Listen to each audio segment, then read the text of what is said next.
चलो रिवाइज किया है, रिवाइज किया है। यस यू बताइए फैक्टर कॉस्ट क्या होता है, जल्दी यहाँ।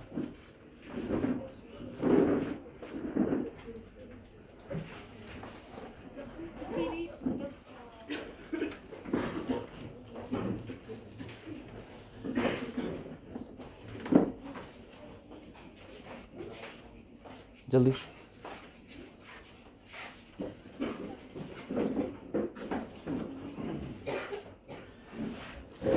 कल थे क्लास में? हाँ क्लास में थे ना। बेसिक प्राइस कैसे निकालते हैं बताओ, बोलो। फैक्टर कॉस्ट से बेसिक प्राइस कैसे निकालते हैं?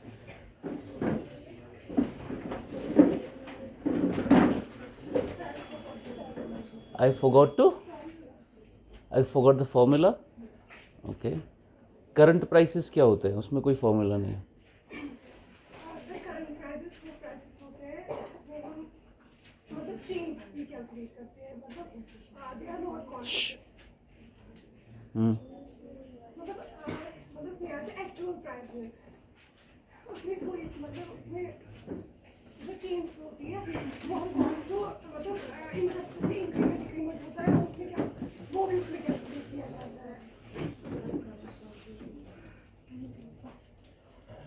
कॉपी मत देखो कोई भी, करो बंद। अब थे ना क्लास में कल? बताइए मार्केट प्राइस कैसे निकालते हैं, बेसिक प्राइस? हाँ मार्केट प्राइस कैसे निकालते हैं बेसिक प्राइस से? बात है नहीं। मार्केट प्राइस कैसे निकालते हैं बेसिक प्राइस से?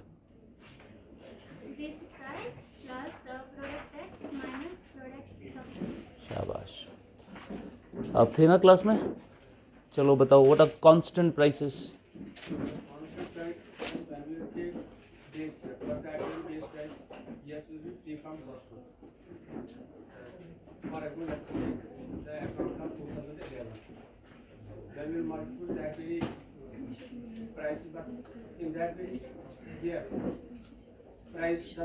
हमें क्यों बेसिक प्राइस चाहिए होता है? हमें क्यों कोई बेस ईयर चाहिए होता है? कांस्टेंट प्राइसेस निकालने से क्या फ़ायदा है? आप क्यों बोल रहे हो कि ज़्यादा शौक है? शौक है ज़्यादा? चुप बैठो। हाँ बोलो, कांस्टेंट प्राइसेस निकालने से क्या फ़ायदा होता है?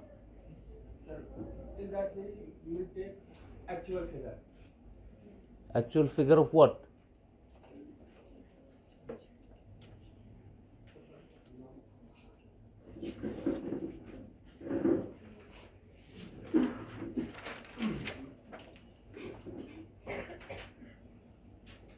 कॉपी नहीं देखनी है, मैं बता रहा हूँ, मत देखो कॉपी।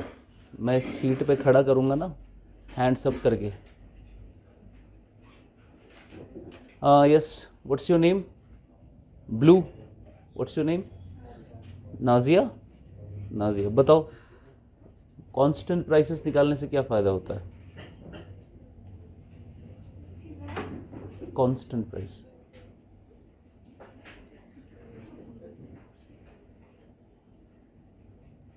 हाँ। आप net factor income from abroad में क्या क्या चीज़ें आती है? इधर देखो,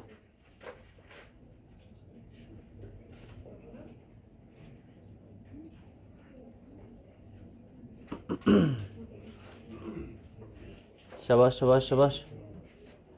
इधर इधर इधर इधर, रिवाइज किया है? बोलो।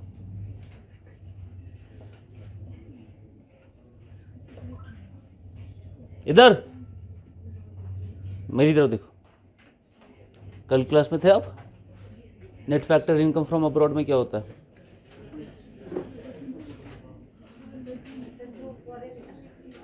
जो 3 मैंने लिखा है बस वो 3 बताओ। जो मैंने लिखा है वो बताओ। ऐसे ही कॉपी नहीं खोलना।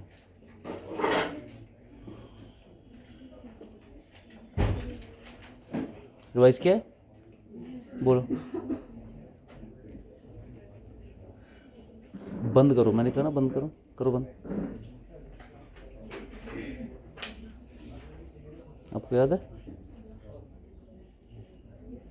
बताओ। Net factor income from abroad में क्या क्या होता है? अब बताओ।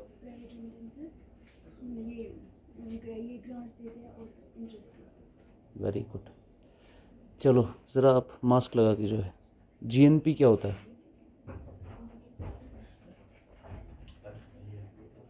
उस्मा, जीएनपी क्या होता है? उधर उधर ही रुको। हाँ, वो जीएनपी होता है। फिर नहीं नहीं, खड़ा हो गया। जो लेट आएगा ना उसको पहले उधर ही रुको उधर। चलो उस्मा तुम जाओ, चलो तुम बताओ जीएनपी क्या होता है? उधर ही खड़ा रहेंगे सब, बात है नहीं।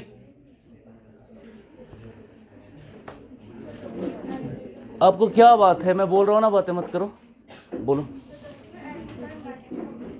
नेट, ठीक है, जाओ जाओ जाओ। चलो बताओ, व्हाट इज एनडीपी?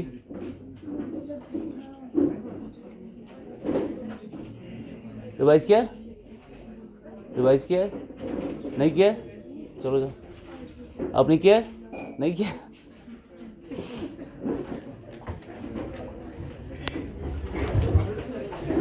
चलो चलो चलो बस।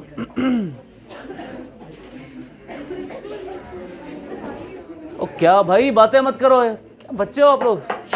बस बातें नहीं।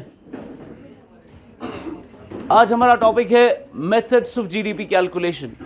अभी तक हमने पढ़ा अलग अलग तरीके से हम कैसे निकालते हैं नेशनल इनकम। नेशनल इनकम निकाला जाता है as a method. GDP is a method of calculating national income. NDP, GNP और NNP. NNP is the purest form of national income. Why? Because it does not include depreciation, it does not include the production of foreigners, so it only includes production of Indian citizens excluding depreciation. So that is why NNP is the purest form. उसके अलावा हमने देखा, चाहे आप GDP निकालो, कोई भी इनमें से चार निकालो आप, that can be calculated at factor cost, so that would be GDP at factor cost or GDP at basic price or GDP at market price. GDP at market price कैसे निकाला जाता है? फैक्टर कॉस्ट से। Factor cost plus net indirect taxes will be GDP at market price. फिर हमने देखा उधर ही, आप क्लास में थे कल? नहीं थे? बैठो। जीडीपी एट, फिर हम निकाल सकते हैं करंट और कांस्टेंट प्राइसेस पे। करंट और कांस्टेंट। करंट क्या हो गया? Production of this year multiplied by prices of this year, that is GDP at current. Constant हो गया production of this year multiplied by prices of the base year, that is GDP at constant. हमारी economy में real GDP क्या होता है? Mask लगा कर जो है, हाँ, रियल जीडीपी किसको कहते हैं? बस,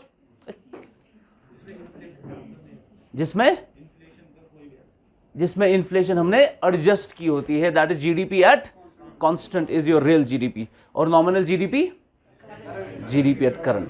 ठीक है, रिवाइज करते रहो। और आज मैं देखूंगा ना आपको समझ आएगा ही नहीं। अगर आपने रिवाइज नहीं किया है तो बहुत प्रॉब्लम आएगी आज के लेक्चर में। Methods of GDP calculation. अब जीडीपी जितना भी हमने कैलकुलेट किया, चाहे फैक्टर कॉस्ट पे, बेसिक प्राइस पे, ये तो बहुत आसान सा तरीका है बोलने का कि जीडीपी बराबर होता है आपने कितने यूनिट्स प्रोड्यूस किए मल्टीप्लाइड बाय प्राइस। फिर प्राइस हम ले सकते हैं कहाँ पर? फैक्टर कॉस्ट पे, बेसिक प्राइस पे या मार्केट प्राइस पे, या फिर ले सकते हैं कांस्टेंट पे या फिर करंट पे। ये तो बहुत आसान सा तरीका है ये मल्टीप्लाई करने का, लेकिन हकीकत में जीडीपी ऐसे नहीं निकाला जाता है। तो जीडीपी कैसे निकालते हैं, उसके मेथड क्या है? जीडीपी निकालने के हमारे पास तीन बड़े मेथड्स हैं और हम तीनों मेथड का इस्तेमाल करके जीडीपी निकालते हैं। पहला method, the expenditure method. Expenditure method. It is a method of GDP calculation. Expenditure method. Expenditure method. अब देखो, पहले मैं तीनों लिखा लेता हूं आपको थोड़ा आइडिया आएगा। दूसरा है आपका इनकम मेथड, बातें नहीं। अब क्लास में थे कल? हाँ, जाओ। तीसरा है आपका product method.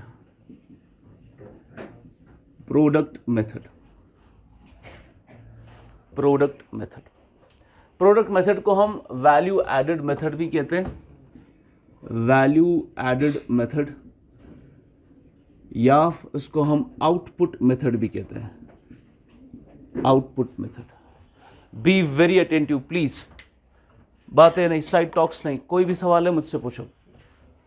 Expenditure, income and product, ये तीनों समझने के लिए आपको पहले एक काम समझना है। फॉर एग्जाम्पल मुझे बताओ, मेरी इकोनॉमी में या मेरी इकोनॉमी छोड़ो, आप वो बाद में देखेंगे, पहले आप मेरी एग्जाम्पल ले लो। फॉर एग्जाम्पल मैं एक महीने में एज एन इंडिविजुअल मैं एक महीने में 30 क्लासेस देता हूं और हर क्लास मेरा जो है 10,000 रुपए का है, तो मेरे एक महीने की इनकम कितनी हो गई? 33 लाख रुपीस, है ना? तो ये हो गया आपका ऐसे, ठीक है। तो 10,000 का मेरा एक क्लास, तो मेरा हो गया मान के चलिए अब 3 लाख रुपए, ठीक है ना। अब ये 3 लाख रुपए मेरा इनकम है, क्या है? इनकम। ये 3 लाख रुपए इनकम कैसे मिला मुझे? जब मैंने क्या की? प्रोडक्शन। जब मैंने क्या की? प्रोडक्शन। क्या मैं कह सकता हूं ये जो 3 लाख रुपए इनकम है मेरा, ये मेरी प्रोडक्शन का वैल्यू है? क्या मैं कह सकता हूं ये मेरी प्रोडक्शन का वैल्यू है? तो इनकम जितना आपको मिलता है वो हकीकत में आपकी प्रोडक्शन का क्या होता है? वैल्यू होता है। तो जितना भी आप प्रोड्यूस करेंगे उसका जितना वैल्यू होगा उतना ही वैल्यू आपको क्या मिलता है? एज अ इनकम, ठीक है। तो जितना आप प्रोड्यूस करेंगे उतना आपको क्या मिलेगा? इनकम मिलेगा। सिंपल है, प्रोडक्शन करो इनकम मिलेगा, जितना प्रोडक्शन करोगे उतना इनकम मिलेगा। तो मैं प्रोडक्शन करता हूं वर्थ 3 लाख रुपए की प्रोडक्शन करता हूं, तो मुझे इनकम भी कितना मिलता है? 3 लाख रुपए का। तो प्रोडक्शन का वैल्यू हमेशा बराबर होता है इनकम के वैल्यू के। तो ये तो क्लियर हो गया, प्रोडक्शन का वैल्यू बराबर होगा किसके? इनकम के। अब मुझे ये इनकम मिला 3 लाख रुपए, मैं इस 3 लाख रुपए से क्या करूंगा फिर? जब मुझे जब इनकम मिलता है आप क्या करते हो? खर्चा करते हैं या फिर सेव करते हैं? खर्चा करते हैं या फिर सेव करते हैं। तो इनकम में मैंने कुछ हिस्सा खर्चा कर लिया, उसको मैं क्या बोलता हूं? एक्सपेंडिचर। हम किस किस चीज़ पे खर्चा करते हैं? मुझे गाड़ी में तेल भरना है तो खर्चा है, घर का सामान लाना है तो खर्चा है, रिचार्ज करना है तो खर्चा है, फ़ोन लाना है, कपड़े लाने हैं, ये सारा मेरा खर्चा है। We call it the consumption expenditure. We call it the consumption expenditure. ये मेरा कंजम्पशन का खर्चा है। दूसरा हो गया, मैं खर्चा नहीं कर रहा, मैं क्या कर रहा हूँ? सेव कर रहा हूँ। लेकिन जब मैं सेव करता हूँ तो कहाँ पे सेव करता हूँ? घर पे कालीन के नीचे रखता हूँ पैसा। हम कहाँ पैसा रखते हैं? बैंक में। और बैंक में जब आप पैसा रखते हैं, बैंक आपको उस पर क्या देता है? Rate of interest. तो क्या मैं कह सकता हूँ ये एक तरीके की इन्वेस्टमेंट है? तो सेविंग इकोनॉमी में बराबर होती है किसके? इन्वेस्टमेंट के। और उसको हम कहते हैं इन्वेस्टमेंट एक्सपेंडिचर। क्या कहते हैं? Investment expenditure. तो हकीकत में जो भी आपको इनकम मिलता है, या तो आप उससे कंजम्पशन एक्सपेंडिचर करोगे या सेव करके बैंक में डालोगे, तो वो क्या बनेगा? Investment expenditure, as an investment. तो जितना भी आपका प्रोडक्शन का वैल्यू होगा उतना ही आपका क्या होगा? इनकम। और उतना ही आपका होता है टोटल एक्सपेंडिचर। उतना ही आपका होता है टोटल एक्सपेंडिचर, चाहे कंजम्पशन का हो चाहे इन्वेस्टमेंट का हो, दोनों मिलाकर क्या है? Total expenditure. तो जितना मुझे इनकम मिला उसमें से आधा इनकम मैंने कंज्यूम किया और आधा इनकम मैंने सेव करके बैंक में डाला, तो ये दोनों मेरे एक्सपेंडिचर ही है ना। दोनों मिलकर क्या कौन सा एक्सपेंडिचर बन गया? Total expenditure. तो जितना इकोनॉमी के अंदर प्रोडक्शन का वैल्यू होता है उतना ही क्या होता है? इनकम। और उतना ही क्या होता है? एक्सपेंडिचर। समझ रहे हो या नहीं? अब मामला ये है कि इकोनॉमी में जब मैं प्रोडक्शन का वैल्यू निकालता हूं, प्रोडक्शन का वैल्यू ही क्या होता है मेरा? जीडीपी होता है या नहीं? Money value of all final goods and services produced in a domestic territory. Production का वैल्यू ही मेरा क्या होता है? जीडीपी। समझ गए? This is GDP. प्रिसाइसली हम इसको कहते हैं जीवीए। क्या बोलते हैं? GVA, gross value added. पूरे देश में टोटल कितना वैल्यू एडिशन हुआ है। दूसरा हो गया इनकम। इनकम यानी जितना मेरा अब ये यहाँ पर होगा उतना ही नंबर कहाँ पर होगा, इनकम भी। तो यहाँ से मुझे मिलता है ग्रॉस नेशनल इनकम। क्या मिलता है? GNI, gross national income. ये बराबर होता है किसके? GDP के। ये बराबर होता है किसके? GVA के, बिकॉज ये बराबर है ना तीनों। यहाँ से मिलता है फिर फाइनली मुझे एक्सपेंडिचर, इससे मुझे मिलता है GDP। अब देखो, जब मैं खर्चा करता हूँ तो खर्चा हम करते हैं ना किसी चीज़ पे, खर्चा हम करते हैं किसी चीज़ पे। चाहे मेरा कंजम्पशन एक्सपेंडिचर है तो मैंने खर्चा किया कपड़ों पे, मैंने खर्चा किया गॉगल पे, मैंने खर्चा किया फेसबुक पे, मैंने खर्चा किया इंटरनेट पे। ये खर्चा मैं कर रहा हूँ गुड्स एंड सर्विसेज पे जो प्रोड्यूस हो रही है इंडिया में। दूसरा हो गया खर्चा मैं इन्वेस्टमेंट एक्सपेंडिचर कर रहा हूँ बैंक में, तो बैंक मुझे क्या दे रहा है? बैंकिंग सर्विसेज, उस पर भी वो प्रोड्यूस हो रही है इकोनॉमी में। तो जितना भी हम खर्चा करते हैं वो खर्चा हकीकत में किस पे होता है? इकोनॉमी के गुड्स एंड सर्विसेज पे होता है। जितना आप प्रोड्यूस कर रहे हो, जितने गुड्स एंड सर्विसेज आप प्रोड्यूस कर रहे हो इंडिया की डोमेस्टिक इकोनॉमी में, उसी गुड्स एंड सर्विसेज पे आप अपना खर्चा करते हो। तो हम एक्सपेंडिचर से जो निकालते हैं वो भी GDP है, इनकम से जो निकालते हैं वो भी GDP है, प्रोडक्शन से जो निकालते हैं वो भी GDP है। ये है इंडिया का टोटल नेशनल इनकम। चाहे यहाँ से निकालो, यहाँ से निकालो, यहाँ से निकालो, तीनों से बराबर निकलता है। मैं आपको फिर से एक एग्जाम्पल देता हूँ। फॉर एग्जाम्पल, ध्यान से देखना।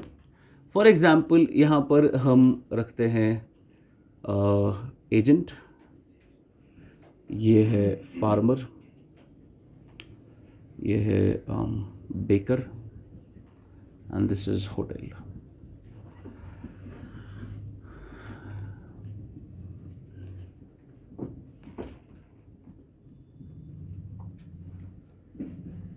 ध्यान से देखना, ये फिर समझ नहीं आएगा।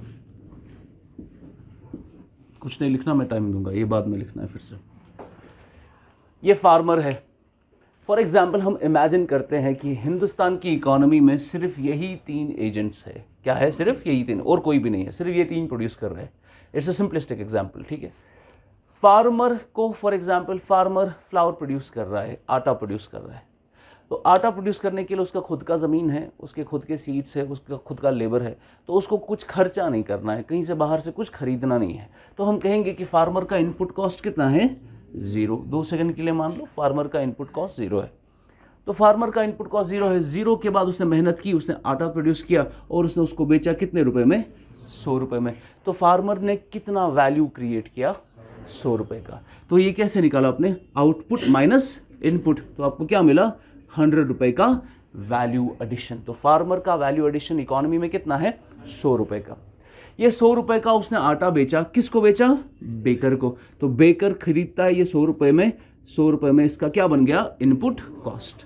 बेकर इस आटे का पानी वानी मिलाकर, दूध मिलाकर इसकी रोटियां बनाता है, चपाती बनाता है, और वो चपाती बेचता है 200 रुपये में। अब बेकर का वैल्यू एडिशन कितना हो गया?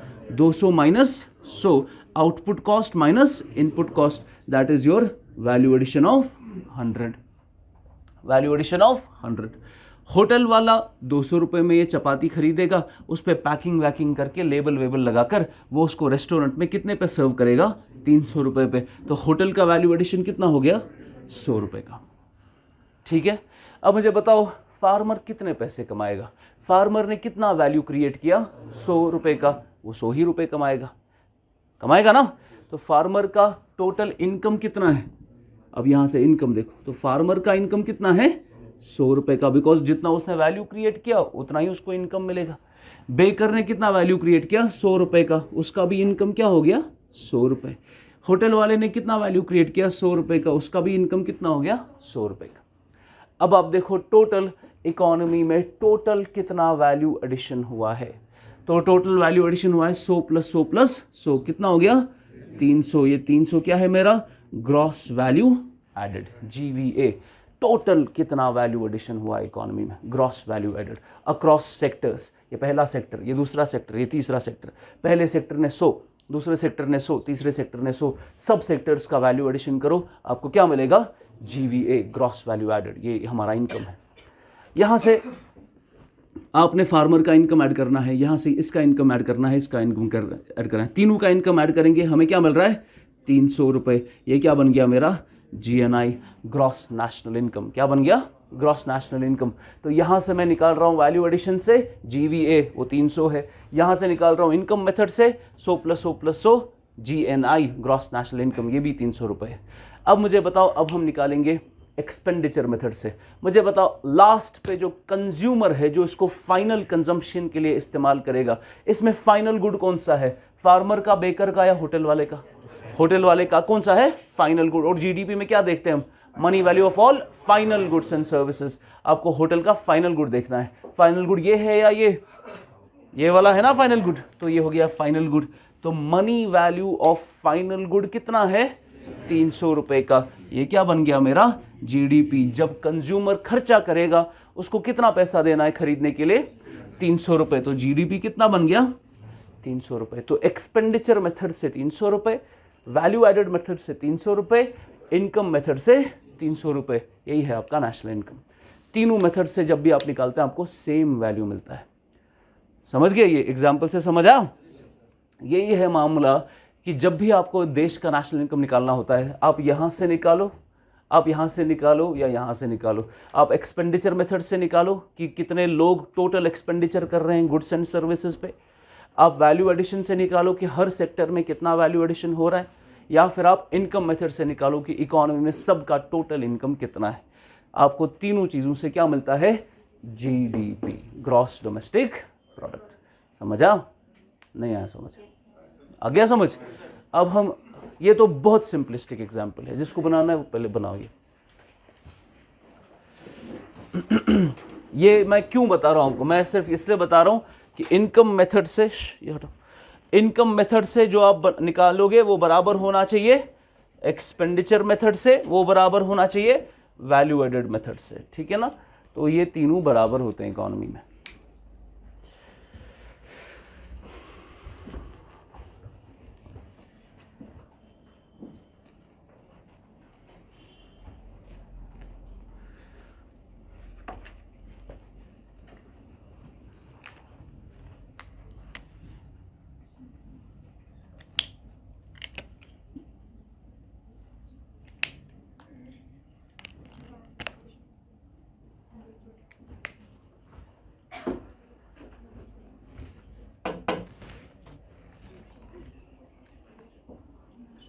जल्दी बनाओ।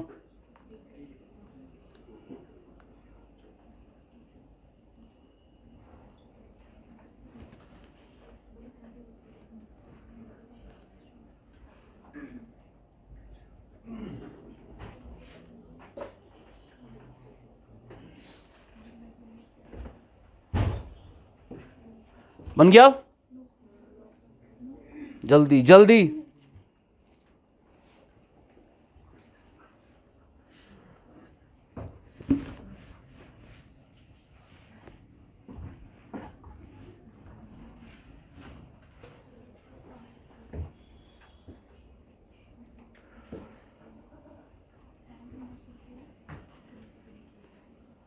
हो गया? आप क्यों नहीं बना रहे हो? हैं? ऐसे ही मतलब?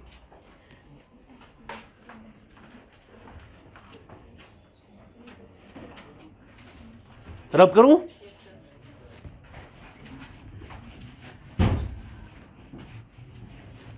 चलो देखो, अब एक एक करके लेते हैं इसको, थोड़ा और इसमें डेप्थ में समझते हैं। सबसे पहले हम देखेंगे expenditure method. Expenditure method, expenditure method.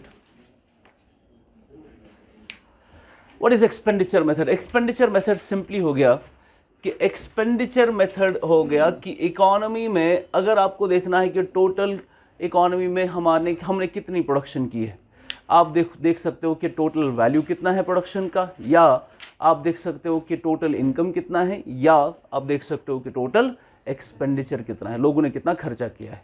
लोग खर्चा करते हैं तो किस पे खर्चा करते हैं? गुड्स एंड सर्विसेज पे। तो जितना हमने प्रोड्यूस किया है उसी पे हमारा इनकम भी जनरेट होगा, उसी पर हम अपना खर्चा भी करते हैं। तो जितना इकोनॉमी में डोमेस्टिक टेरिटरी के अंदर प्रोडक्शन होती है उसी से हमें अपना इनकम मिलता है, उसी पर हम अपना खर्चा भी करते हैं। तो एक्सपेंडिचर मेथड से पहले हम नेशनल इनकम कैसे निकालते हैं? शॉर्ट में इंडिया में डोमेस्टिक टेरिटरी के अंदर जितना भी सबका एक्सपेंडिचर है वो सब आपको ऐड करना है। तो मेरा एक्सपेंडिचर, आपका एक्सपेंडिचर, गवर्नमेंट का एक्सपेंडिचर, रिलायंस का एक्सपेंडिचर, कंपनीज का एक्सपेंडिचर, सबका एक्सपेंडिचर ऐड करना है। सिर्फ कंजम्पशन एक्सपेंडिचर नहीं, और कौन सा एक्सपेंडिचर ऐड करना है? इन्वेस्टमेंट वाला एक्सपेंडिचर भी ऐड करना है। बिकॉज एक्सपेंडिचर दो किस्म के हो सकते हैं, कंजम्पशन या इन्वेस्टमेंट, सब ऐड करना है। तो टोटल एक्सपेंडिचर जब आप ऐड करेंगे इकोनॉमी में, तो टोटल एक्सपेंडिचर जितना भी आपको वैल्यू देगा, सपोज उसने आपको बोला 200 लाख करोड़ का खर्चा हुआ इकोनॉमी में, तो हमें पता चल गया 200 लाख करोड़ का खर्चा किस पर हुआ है? गुड्स एंड सर्विसेज पर। वही है 200 लाख करोड़ का हमारा नेशनल इनकम या हमारा जीडीपी। तो जितना खर्चा होगा उतना ही हमारी प्रोडक्शन भी होती है। तो वही हम निकालेंगे एक्सपेंडिचर मेथड से। It calculates national income by adding up all the expenditure in the economy. It calculates national income या GDP by adding up all the expenditure in the economy. By adding up all the expenditure in the economy.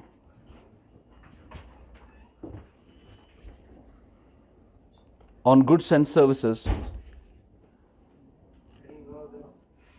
By adding up all the expenditure in the economy on goods and services during a financial year. During a financial year.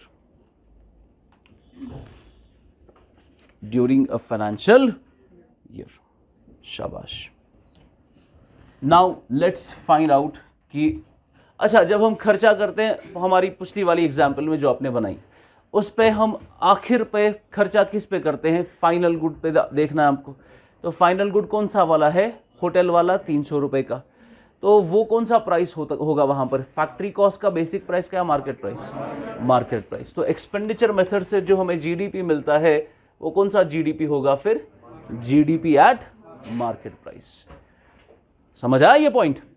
तो expenditure method से जब हम सारे expenditure add करते हैं तो expenditure market price पे होता है, तो जीडीपी भी मार्केट प्राइस पे मिलेगा। So GDP at market price according to the expenditure method is C plus G plus I plus X minus M, या उसको हम XN कहते हैं। C plus G plus I plus XN। XN लिखो, फिर देखेंगे उसको, X माइनस कर देंगे फिर। C plus G plus I plus XN।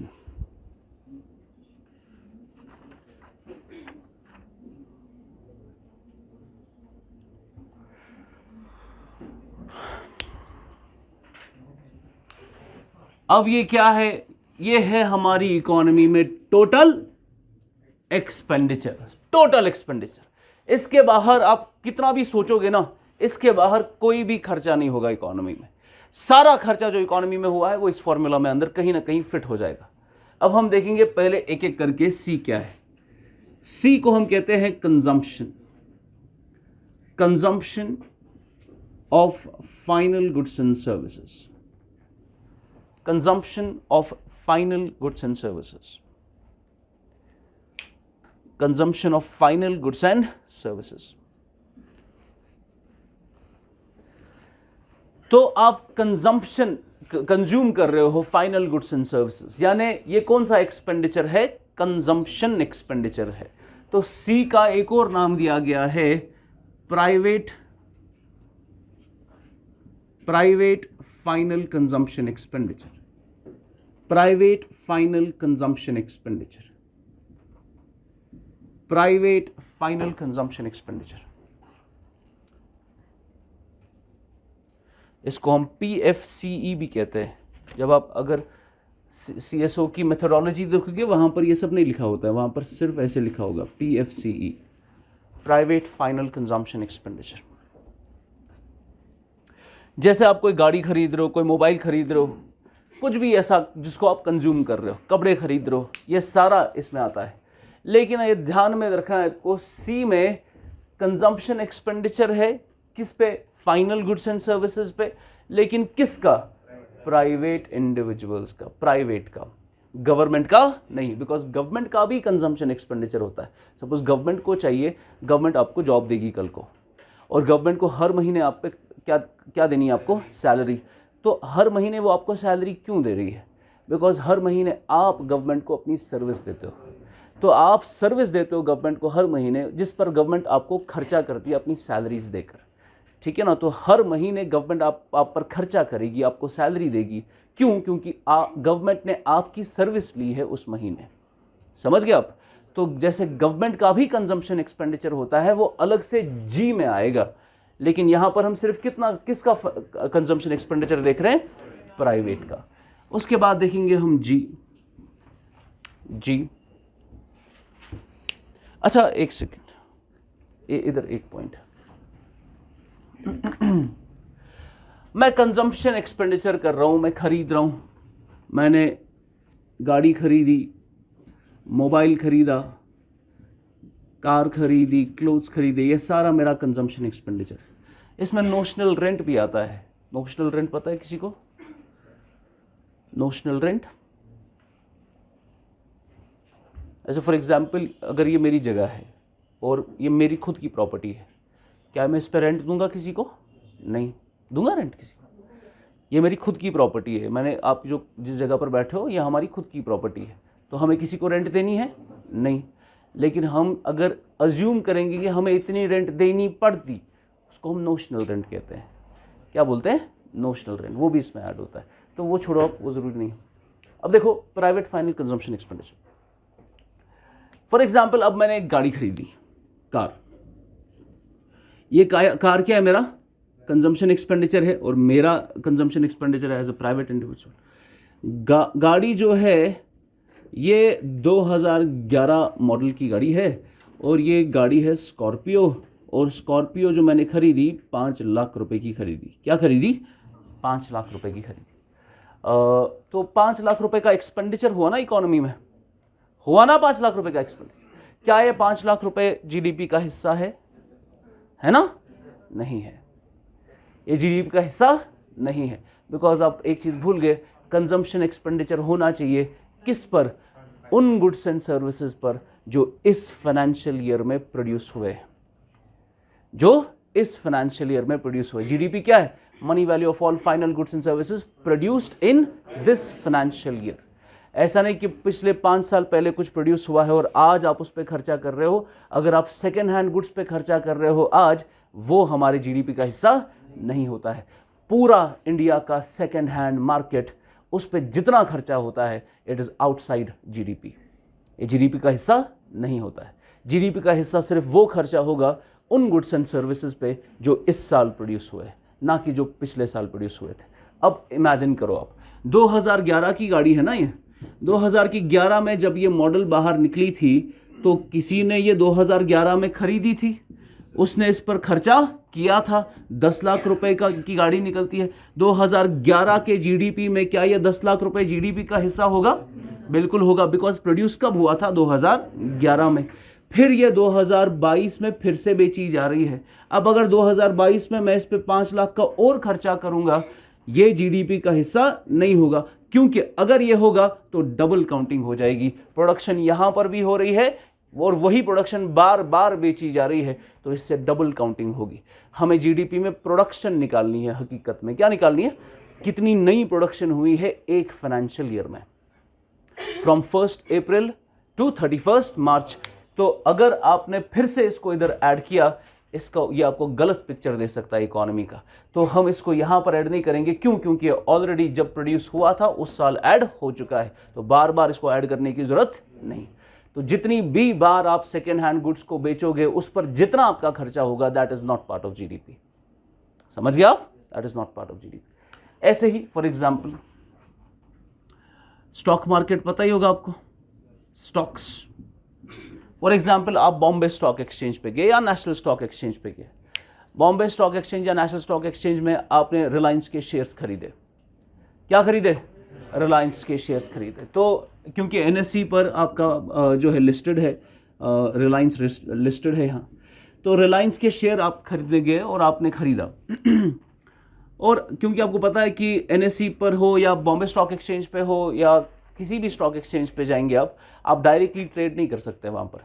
You have to go through a broker, वहाँ ब्रोकर ही काम कर सकते हैं। फिर ब्रोकर के नीचे उसका दूसरा ब्रोकर होता है, उसको हम जॉबर कहते हैं। उसके नीचे एक और होता है, इसको मार्केट मेकर कहते हैं, वगैरह वगैरह। तो आपको ब्रोकर के पास जाना है। सपोज हर्षद मेहता, तो हर्षद मेहता था क्या, असल में ब्रोकर था। फॉर एग्जाम्पल मुझे इन्वेस्ट किस में करना है, रिलायंस में इन्वेस्ट करना है। तो मैं गया एक ब्रोकर के पास, मैंने ब्रोकर को कहा भाई मुझे क्या चाहिए, रिलायंस के शेयर्स चाहिए, ये लो तुम 10 लाख रुपए और मुझे रिलायंस के शेयर्स खरीद के दो। तो ब्रोकर ने 10 लाख रुपए कहाँ डाले, एनएसई में, और मुझे रिलायंस के शेयर्स खरीद के दिए। तो मैंने रिलायंस के शेयर्स खरीदे, वर्थ हाउ मच, 10 लाख। तो मेरा एक्सपेंडिचर है ना, ये कौन सा एक्सपेंडिचर है, इन्वेस्टमेंट एक्सपेंडिचर है। इन्वेस्टमेंट कर रहा हूँ ना मैं, इन्वेस्टमेंट एक्सपेंडिचर। क्या ये 10 लाख रुपए जीडीपी का हिस्सा होगा?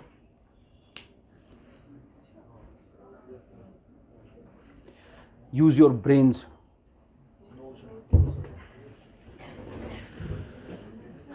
क्या ये 10 लाख रुपए का जो मैंने खर्चा किया, हम क्या निकाल रहे हैं, जीडीपी निकाल रहे हैं ना। खर्चा किस पर, all final goods and services जो प्रोड्यूस हुए हैं इस फाइनेंशियल ईयर में। तो मैं 10 लाख रुपए का खर्चा कर रहा हूं रिलायंस के शेयर्स में। क्या ये जीडीपी का हिस्सा है ये 10 लाख रुपए? ये जीडीपी का हिस्सा नहीं है, बिकॉज रिलायंस के शेयर्स आज इशू नहीं हुए हैं, वो 20 साल पहले इशू हुए हैं। उनको स्टॉक मार्केट पे बार बार बेचा और खरीदा जाता है। Stock market is a second hand market. Stock market क्या होता है, वहां बार बार चीजों को बेचा और खरीदा जाता है। तो जितने भी स्टॉक्स और शेयर्स की ट्रेडिंग होती है स्टॉक एक्सचेंजेस पे, उस पे जितना आपका खर्चा होगा वो जीडीपी का हिस्सा नहीं होता। बिकॉज जिस बार रिलायंस ने जब इशू किया था, 1990 में इशू किए थे अपने शेयर्स, तब से वही शेयर्स बार बार सेकेंड हैंड मार्केट में रीसेलिंग होती है उनकी। तो जितना भी आपका खर्चा होता है in the purchase of stocks and shares, that is not part of GDP. तो वैल्यू बढ़ने से क्या होगा, प्रोडक्शन। हमें वैल्यू देखना, हमें देखना है कि प्रोड्यूस आप कितना कर रहे हो। इन्फ्लेशन से वैल्यू कितना भी बढ़े उससे कोई फर्क नहीं पड़ेगा। यू जस्ट हैव टू सी क्या चीज़ों में प्रोडक्शन इस बार हुई है या नहीं हुई है, that is your GDP only. और जीडीपी का कॉन्सेप्ट ही है gross domestic product, you have to see the production only. तो इंडिया की डोमेस्टिक टेरिटरी में जितना भी आप प्रोड्यूस कर रहे हो उस पर जितना आपका खर्चा हो रहा है वो है एक्सपेंडिचर मेथड से जीडीपी का कैलकुलेशन करना।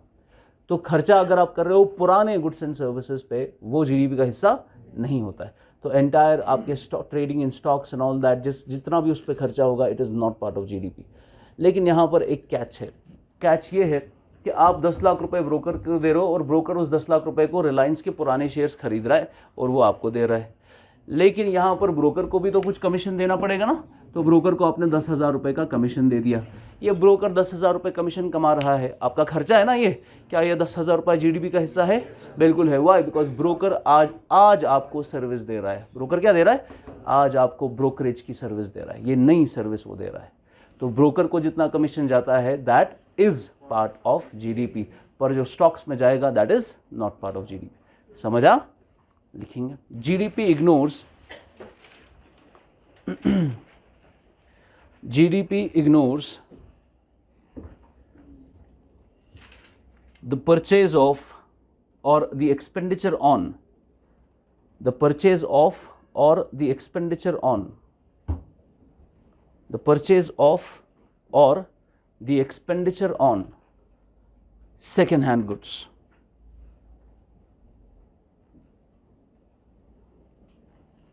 Because we are only measuring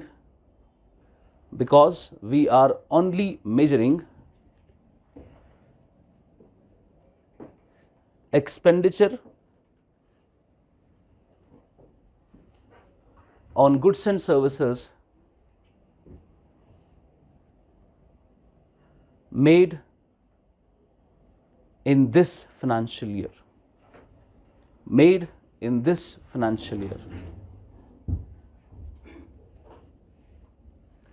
Next point, it ignores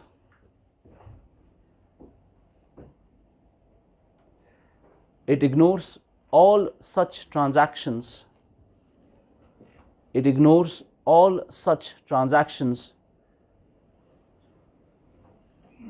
where goods change hands.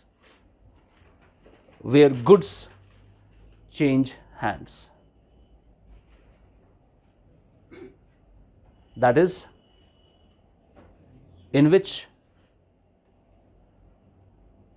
there is just that is in which there is just the transfer of ownership,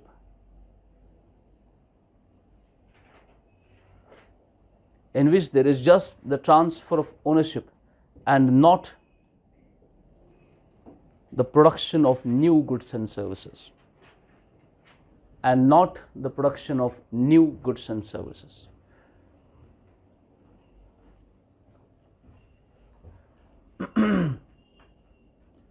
last point क्या है? GDP ignores all such transactions where goods change hands. For example shares मेरे पास थे, मैंने वो आपको दिए, आपने वो उसको दिए, फिर उसने उसको दिए. यहाँ पर क्या हो रहा है? ये सब क्या नई प्रोडक्शन हो रही है? नहीं, ट्रांसफर ऑफ ओनरशिप हो रहा है. गुड्स हैंड्स चेंज कर रहे हैं, पहले मेरे पास थे, फिर आपके पास गए, फिर आपके पास गए. तो ये भी आपका सेकेंड हैंड ट्रांजैक्शन है. इसको भी जीडीपी क्या करता है? इग्नोर करता है. तो GDP ignores all such transactions where goods change hands in which no new goods and services are produced. अगर न्यू गुड्स एंड सर्विसेज नहीं है तो जीडीपी उसको इग्नोर करेगा. अगर कुछ नया प्रोड्यूस हो रहा है तभी हम उसको क्या करेंगे? ऐड करेंगे. समझ आ? चलो ठीक है. तो कंजम्पशन एक्सपेंडिचर में यही है. तो आपका कंजम्पशन एक्सपेंडिचर अगर ऐसी चीज़ों पे हो रहा है जहां पर सिर्फ ट्रांसफर ऑफ ओनरशिप हो रही है, जहां पर सेकेंड हैंड गुड्स है, ऐसी सिचुएशंस में हम वो एक्सपेंडिचर ऐड नहीं करेंगे. सिर्फ वो एक्सपेंडिचर ऐड होगा जो आपने इस फाइनेंशियल ईयर में प्रोडक्शन की है, उस पर जो आप खर्चा करोगे वही खर्चा ऐड होगा. समझ गए आप? That is your private final consumption expenditure. Second is your G. G short में हो गया गवर्नमेंट परचेजेस. गवर्नमेंट परचेजेस, तो गवर्नमेंट भी कुछ खर्चा करती है ना, गवर्नमेंट भी कुछ परचेज करती है. गवर्नमेंट परचेजेस, गवर्नमेंट परचेज को हम कहते हैं government final consumption expenditure. Government final consumption expenditure, GFCE, government final consumption expenditure.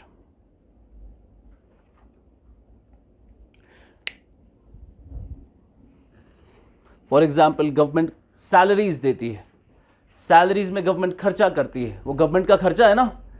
उसमें क्या वो सैलरीज देना गवर्नमेंट का कंजम्पशन एक्सपेंडिचर है या इन्वेस्टमेंट एक्सपेंडिचर?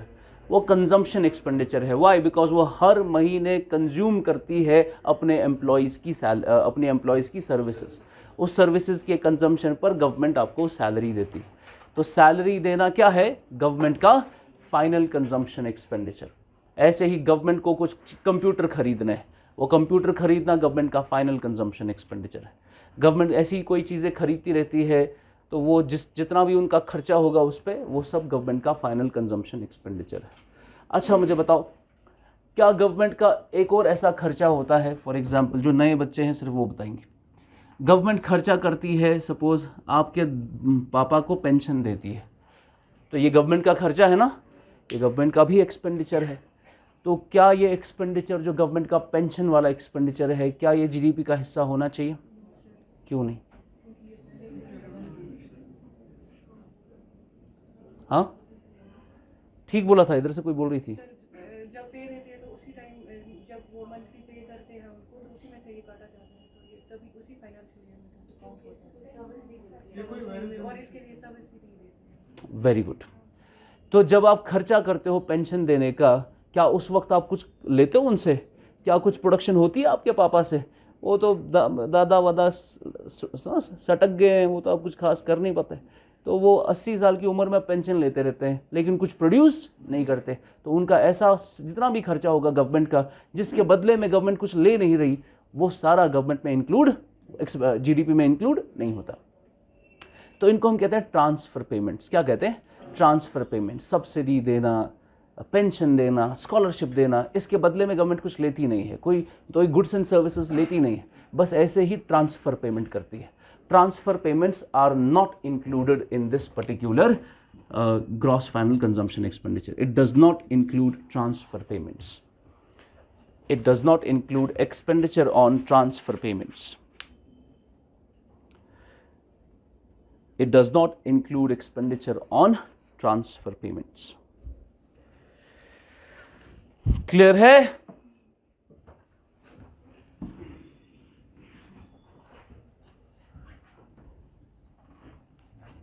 तो आपने पहले क्या ऐड किया, पूरे इंडिया के जो प्राइवेट इंडिविजुअल्स है उन सब का कंजम्पशन एक्सपेंडिचर, फिर गवर्नमेंट का कंजम्पशन एक्सपेंडिचर, फिर हम देखेंगे पूरी कंट्री का investment expenditure. Number 3, investments. Investments investments investments on capital goods, investments on capital goods, investments on capital goods। देखिए अब ये इन्वेस्टमेंट एक्सपेंडिचर है पूरी इकोनॉमी का। क्या यहां पे ये लिखा जा रहा है कि investment of private sector on capital goods? नहीं। Investment of government on capital goods? नहीं। ये टोटल इन्वेस्टमेंट है, चाहे गवर्नमेंट करे या फिर कौन करे, प्राइवेट करे, ये टोटल इन्वेस्टमेंट है। कैपिटल गुड्स कौन से गुड्स होते हैं? जैसे मशीन्स है, बिल्डिंग है, वगैरह है, स्टॉक्स बनाने। अब देखो इस पर्टिकुलर थिंग को हम क्या कहते हैं, जब भी आप टोटल इन्वेस्टमेंट करते हो कैपिटल गुड्स की, तो क्या मैं कह सकता हूँ आप इकोनॉमी में जैसे बिल्डिंग बना रहे हो, जैसे आप इंफ्रास्ट्रक्चर बना रहे हो, तो इसको हम कहते हैं इकोनॉमी में कैपिटल फॉर्मेशन। क्या बोलते हैं? Capital formation. और इकोनॉमी की टोटल कैपिटल फॉर्मेशन जो होती है वो कैसे निकलेगी? जब हमें पता चलेगा इकोनॉमी में टोटल इन्वेस्टमेंट कितनी हुई है कैपिटल गुड्स पे। टोटल इन्वेस्टमेंट आपको देगी इकोनॉमी की टोटल कैपिटल फॉर्मेशन, उसको हम कहते हैं gross fixed capital formation, GFCF, gross fixed capital formation, gross fixed capital formation, gross fixed capital formation, capital formation. तो इकोनॉमी में टोटल कितनी है ग्रॉस फिक्स्ड कैपिटल फॉर्मेशन। जितना कैपिटल फॉर्मेशन होगा उतनी इन्वेस्टमेंट हो रही है इकोनॉमी में। सिर्फ इतना ही नहीं, फॉर एग्जांपल मेरी कंपनी है, मेरी कंपनी में मेरे पास स्टॉक्स है, मेरे पास कुछ इन्वेंट्री है, इन्वेंट्री होती है ना, मेरे पास कुछ इन्वेंट्री है, कुछ ऐसी चीज़ें हैं जिनको मैंने स्टोरेज पे रखा है जिसको मैं कल बेचूंगा। सपोज ये कितना है, ये है मेरा 100 रुपये की इन्वेंट्री है, और मैंने इन्वेस्टमेंट की, क्या की? इन्वेस्टमेंट की, मैंने अपनी इन्वेंट्री बढ़ाई, मैंने अपनी इन्वेंट्री बढ़ाई। तो ये भी तो मेरी इन्वेस्टमेंट है ना, कि जो मैं इन्वेंट्री अपनी बढ़ा रहा हूँ। इन्वेंट्री क्यों बढ़ाई जाती है? जैसे ब्लिंकिट है, ब्लिंकिट पता है आपको? ब्लिंकिट बाहर क्या होता है, जैसे आप अमेज़ॉन से कुछ चीज़ खरीदोगे, अमेज़ॉन कितने दिन में आपको डिलीवरी देता है? यहाँ पर बहुत लेट डिलीवरी होती है। दिल्ली में आपको 2 दिन में 3 दिन में चीज़ें मिल जाती है। आपने मिंत्रा से कुछ चीज़ खरीदा, वो भी आपको 2-3 दिन में डिलीवर करेगा। अब आपने फॉर एग्जांपल ब्लिंकिट से खरीदा, ब्लिंकिट का ये है कि जो भी आप खरीदोगे 8 मिनट में आपके घर पहुँचेगा वो, 8 मिनट में। और जैसे मैं रमज़ान में उधर था, तो रमज़ान में जैसे मुझे फ्रूट्स लाने हैं, तो इतनी ज़्यादा गर्मी थी कि मैं नीचे नहीं उतर पाता था, तो मैं फ्रूट्स, ड्राई फ्रूट्स और जो डेट्स है और पानी भी सब ब्लिंकिट से ऑर्डर करता था। बिल्कुल जैसे 6:15 बजे अगर अजान होती तो मैं 6 बजे ऑर्डर करता था, 6 बजे 8 मिनट में वो पहुंच जाता था। उनकी ये पॉलिसी है, 8 मिनट में आपको डिलीवर करेंगे चाहे तूफ़ान भी मच जाए। तो एक बार सच में काफ़ी ज़बरदस्त हवा चल रही थी शाम को, उस वक्त भी मैंने ऑर्डर किया। ज़ोमैटो सब बंद हो गया था, स्विगी सब बंद हो गया था, और मुझे डिनर करना था रमज़ान के बाद इफ्तारी का, तो आई हैड नथिंग। तो फिर मैंने ब्लिंकिट से ऑर्डर किया, तो ब्लिंकिट 8 मिनट में तूफ़ान में भी पहुंच गया। तो दिस इज़ ब्लिंकिट, वो सर्विस देते हैं आपको। अब ब्लिंकिट को जब मैं हैरान हो गया कि वो 8 मिनट में ऐसा कैसे कर पाते हैं, बिकॉज जनरली क्या होता है ना, ये थर्ड पार्टी चीज़ें होती है। तो जैसे फॉर एग्जांपल आपने यहाँ पर फटाफट से कोई चीज़ खरीदी, फटाफट कोई ऐप है, तो फटाफट के पास आपने पिज़्ज़ा खरीदा, तो उनका खुद का पिज़्ज़ा नहीं होता है, वो कोई सेलर होता है जिसने पिज़्ज़ा बनाया होता है। फटाफट बीच में एक इंटरमीडिएट है जो उससे लेकर आपको दे देगा और बीच में अपना कमीशन लेगा। तो मुझे लगा इस मॉडल पे तो आपको बहुत टाइम लगना चाहिए। मुझे लगा ब्लिंकिट भी ऐसा ही काम करता है कि वो किसी से उठाकर आप तक पहुंचाते हैं, बीच में अपना कमीशन लेते हैं। लेकिन मैंने उनसे पूछा कि आप 8 मिनट में कैसा कर पाते हो ये? उसने कहा कि हमारे पास ज़बरदस्त इन्वेंट्री है, हम जो चीज़ आपको बेचते हैं वो हमारे पास हमने ख़रीदी हुई है, तो हमारे पास क्या है, बहुत बड़ी इन्वेंटरी है। और इन्वेंटरी बनाने के लिए आपके पास इन्वेस्टमेंट होनी चाहिए। तो इन्वेस्टमेंट जो आप करते हैं उससे आपको इन्वेंटरी मिलती है, उससे कैपिटल फॉर्मेशन होती है। तो इसमें सिर्फ कैपिटल फॉर्मेशन नहीं होगी, इसमें और क्या होगी, change in stocks, change in inventory. तो ग्रॉस फिक्स्ड कैपिटल फॉर्मेशन के बाद आप इसमें डालेंगे plus change in stocks, change in stocks, change in stocks, stocks यानी आपके पास जो इन्वेंट्री है, चेंज इन स्टॉक्स। तो फॉर एग्जाम्पल मेरी इन्वेंट्री में मेरे पास इतने गुड्स थे, मैंने ये बढ़ाकर और इसमें ऐड किया। ये कैसे मैं ऐड कर पाऊंगा? जब मैं क्या करूंगा? इन्वेस्टमेंट्स। समझ आ रहा है? इन्वेस्टमेंट्स। तो क्यों ऐसे ऐसे मुर्दे शक्ल लेकर क्यों बैठे हुए? थोड़ा यार थोड़ा एक्टिव रहो, active. This is very important भाई। तो C plus G plus I। तो consumption, final expenditure private individuals का, गवर्नमेंट का कंजम्पशन एक्सपेंडिचर, फिर पूरी इकोनॉमी का investment expenditure known as gross fixed capital formation plus change in stocks. Finally क्या है फिर? XN। XN क्या हो गया? XN हो गया X minus M, X minus M, X minus M. Now try to understand X minus M. ये मेरा इंडिया है और इंडिया में this is the financial year 2021-22। इस फाइनेंशियल ईयर में जितना मेरा खर्चा हो रहा है कंजम्पशन एक्सपेंडिचर प्राइवेट का प्लस गवर्नमेंट का कंजम्पशन एक्सपेंडिचर प्लस हम सब का इन्वेस्टमेंट एक्सपेंडिचर, किस पर? जो इस साल में क्या प्रोड्यूस हुए हैं? Goods and services. तो ये खर्चा है सारा। अब इससे बाहर आप कोई भी देखोगे ना, कोई भी खर्चा देखो आप, वो कहीं ना कहीं इनमें फिट बैठ जाएगा। अगर आप अपना खर्चे की बात करो कि मेरा जो भी खर्चा है वो कहाँ पर बैठेगा, अगर आप कंजम्पशन एक्सपेंडिचर कर रहे हो तो यहाँ पर, इन्वेस्टमेंट कर रहे हो तो यहाँ पर, गवर्नमेंट का जितना भी खर्चा है वो अगर कंजम्पशन है तो यहाँ पर, इन्वेस्टमेंट है तो यहाँ पर, उसके अलावा कोई खर्चा नहीं होता इकोनॉमी। पर एक खर्चा ऐसा है जो हम लोग करते तो है इंडिया में, हम खर्चा तो उस पर करते हैं, लेकिन वो हमारे गुड्स एंड सर्विसेज नहीं है। वो गुड्स एंड सर्विसेज कहाँ से आए हैं? बाहर से आए हैं। करते हैं ना हम, अपने फ़ोन खरीदा, या हमारा फ़ोन है, ये यहाँ पर प्रोड्यूस हुआ है, ये सैमसंग है, ये बाहर से आया है। तो हमारा ऐसा खर्चा जो किस पे होता है? इम्पोर्ट्स पे। जो किस पे होता है? इम्पोर्ट्स पे। तो हम जो चीज़ इम्पोर्ट करते हैं, ये दिख रहा है इस पे, हम जो चीज़ इंपोर्ट करते हैं उस पर जो खर्चा हो रहा है हमारा, वो खर्चा इंक्लूड करना चाहिए जीडीपी में या नहीं? ध्यान से सुनो, मैं जो चीज़ बाहर से इंपोर्ट कर रहा हूं इंडिया में, उस पर जो मेरा खर्चा हो रहा है, क्या वो खर्चा हमारे जीडीपी का हिस्सा होना चाहिए या नहीं? होना चाहिए?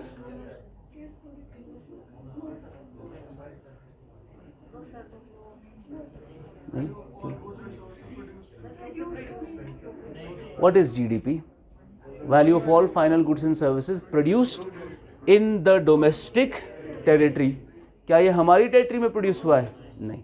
तो हम जितना भी खर्चा करेंगे ना, जो बाहर से चीजें आ रही है, वो हमारे गुड्स एंड सर्विसेज हमारी टेरिटरी में प्रोड्यूस नहीं हुए, तो उस पर आप कितना भी खर्चा करो, that is not part of GDP, because वो हमारे गुड्स है ही नहीं। ठीक है ना? वो बाहर से आए हैं। तो बाहर से जितने भी गुड्स आ रहे हैं वो हमारी टेरिटरी में प्रोड्यूस नहीं हुए, उस पर आप कितना भी खर्चा करो वो हमारे जीडीपी का हिस्सा नहीं होना चाहिए। तो आपको ये वाला खर्चा जो हम कर रहे हैं इंपोर्ट्स पर, ये आपको निकालना पड़ेगा। लेकिन इंडिया के अंदर बहुत सारे ऐसे गुड्स एंड सर्विसेज प्रोड्यूस होते हैं जिस पर हम खर्चा नहीं करते। वाई? बिकॉज वो कहां जाते हैं? एक्सपोर्ट होते हैं। अब ये exported goods and services produce हुए हैं इंडिया की डोमेस्टिक टेरिटरी में, लेकिन हम उस पर खर्चा नहीं कर रहे। उस पर कौन खर्चा कर रहे हैं? फॉरेनर्स खर्चा कर रहे हैं। क्या ये फॉरेनर्स का खर्चा हमारे जीडीपी का हिस्सा होना चाहिए? बिल्कुल होना चाहिए। वाई? बिकॉज जिस पर ये खर्चा कर रहे हैं वो कहां प्रोड्यूस हुए हैं? हमारी डोमेस्टिक टेरिटरी में। तो हमें अब इसमें क्या ऐड करना है? हमें ऐड करना है फॉरेनर का एक्सपेंडिचर ऑन आवर एक्सपोर्ट्स, और सब्ट्रैक्ट क्या करना है? हमारा एक्सपेंडिचर ऑन इंपोर्ट्स। तो आपको मिल गया x माइनस m। x क्या है? Expenditure by foreigners on our exports, expenditure by foreigners on our exports minus m, expenditure by us on imports, expenditure by us on imports।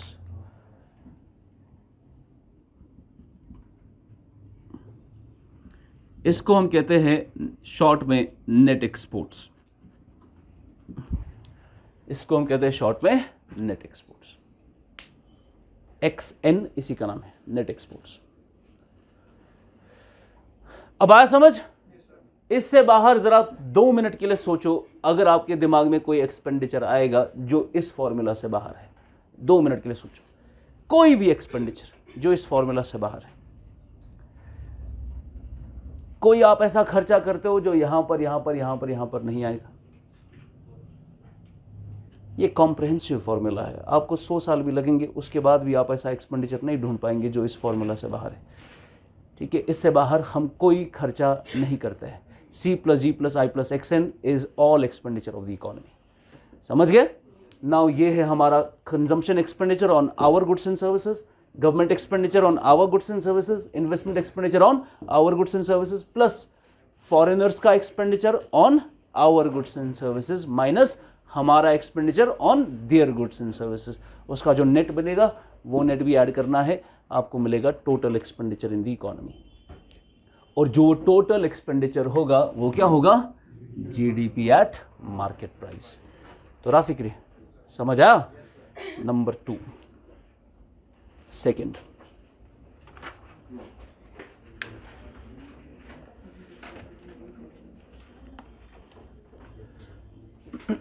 आप ये पहली बार पढ़ रहे हो ये सब? दिल छून खाता।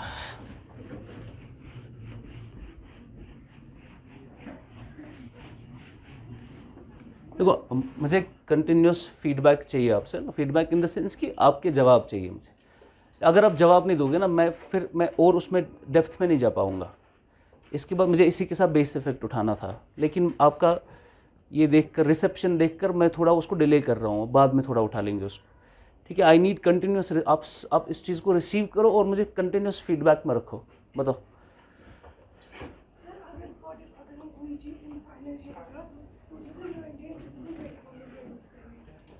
20 and 22 ठीक,